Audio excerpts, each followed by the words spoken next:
மகாலட்சுமி நம்முடைய இல்லத்தில் நிரந்தரமாக வாசம் செய்வதற்கு ஒரு சில சின்ன சின்ன விஷயங்களை நாம மேற்கொண்டாலே போதும், நிரந்தரமாக நம்முடைய இல்லத்திற்கு மகாலட்சுமியினுடைய அருள் அப்படிங்கிறது பரிபூர்ணமாக கிடைக்கும். முதல்ல நம்ம வீட்டிலேயே அதை எப்படி நாம கடைபிடிக்கிறது அப்படிங்கிறத பார்க்கலாம்.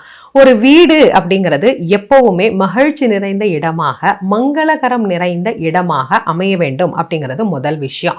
அதனால நீங்க வீட்டு வாசல்ல இருந்து ஆரம்பிச்சு பார்த்தீங்க அப்படின்னா, வீட்டு வாசல்லையே மங்களகரமா கோலம் போட்டு நல்ல வாசனை உள்ள மலர் செடிகளை வாசல்ல நாம வச்சு வீட்டுக்குள்ள நுழைகின்ற போதே ஒரு நிலை கண்ணாடி அல்லது ஒரு கற்பக விநாயகரினுடைய படம், இது நாம நுழைகின்ற இடத்திலேயே வரக்கூடியவர்கள் பார்க்கும் வண்ணமாக வைக்கணும்.